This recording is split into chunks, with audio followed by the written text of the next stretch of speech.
when clients need excellent legal services, I'm very happy to be here. I'm very proud of what I can do to serve others, because I understand not everyone has the privilege to go to law school from the shelter as a refugee claimant and later become a refugee turned lawyer. I'm probably so far still the only immigration litigator between Toronto, Montreal, and Ottawa. We are dealing with the real consequences if we mess up, and it's very likely that clients will be removed. I always remind myself this is a privilege, and I'm so grateful for this privilege to serve the community. I'm a seamstress and a bridal specialist in seam tailoring wedding dresses. Just to be specific, I don't make dresses. I tailor the dresses that fits them perfectly the way they love to see themselves on their big day. Once you order a dress, once you get the dress, it's never the right shape, the right fit. First time that I meet our brides, we try to introduce ourselves, get to know what her idea, what her vision is, and then we'll be having a small consultation and /fitting. Every time I see my brides happy, I see the smile, I see the vision, I'm proud of what I'm doing. So Doorstep Dental is actually a mobile dental hygiene service. We are trying to accommodate people who have different sort of needs and who cannot come to the office. So we go to them instead of them coming to us. The experience and my background definitely helped me look at the opportunities. There was a big gap because I was a newcomer myself. I was raising kids and starting a career. First thing that I would put behind was my own well-being. It just came to me that how many people are missing that in their lives. And so I was like, why don't we come up with a business model which is unique and can remodel itself according to the need of the patient itself? I'm proud that we're making this impact within the community, making it accessible for everyone. Also that we're able to reach the people who would otherwise go without care. I ran a painting company that I started in 2022. We are working on residential, commercial, industrial projects, mostly commercial.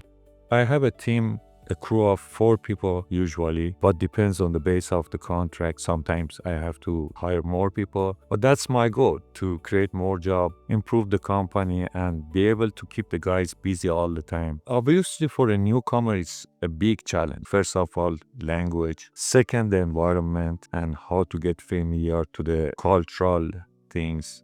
I'm proud of myself that I could make it out, to build finally my own business, to earn trust with the clients that I have now, and finally be independent and a part of creative and productive of the society.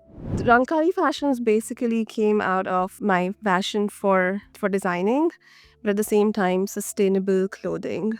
I am wearing one of my own designs. Of course, the designs are mine, but the embroidery is done by skilled artisans. The focus is more on the fabric, but I also want to make it stylish so people can wear sustainable fabrics, but also carry it with style. The focus is to bring 100% cotton, 100% linen. The challenge, of course, is to make it more affordable because it's just so comfortable for me. I feel like it's so breathable. I can wear it for longer durations for the entire day and not feel like something sticking on my skin. I guess the bigger goal to keep building this up and hopefully build it to a scale that it's sustainable enough for not just this baby but more babies to come. I was a teacher in the Philippines and Thailand before I came here. So I started doing business, my business is taking care of houses or buildings. But then today, the BHAG is already focusing so much more on buildings. I have lots of workers with me. I'm happy when my workers are happy. I have workers that's been with me for 12 years now. They're still with me. Right now I'm the president of a nonprofit. So I'm dealing with the nonprofit business, but in a good side. So the business and the nonprofit is already one. We are helping feed the people. Very important to me, and I'm kind of successful with that because most of my members, they really love to give. My business is called Real Talk Solutions. It's a consultancy company which focuses on equity, diversity, but really about creating communities of belonging. And I started first doing grief coaching for corporations. And Real Talk just started to happen because I wanted to have real conversations with people that brought equity and belonging to an everyday experience. And it just took off from there. So Real actually stands for Resilient Equity, Authenticity, or Authentic Leadership. My focus of my work is really getting to leaders who can connect to people on a humanistic perspective. Real Talk has sponsored and now has the Shine Club. So the Shine Club provides resiliency and equity and affinity spaces for children who are racialized and indigenous within the school system and our community system. One person at a time doesn't change things, but if there's 1,000,001 people, that's how change happens. It starts with the human level, community level, provincial, and it moves there.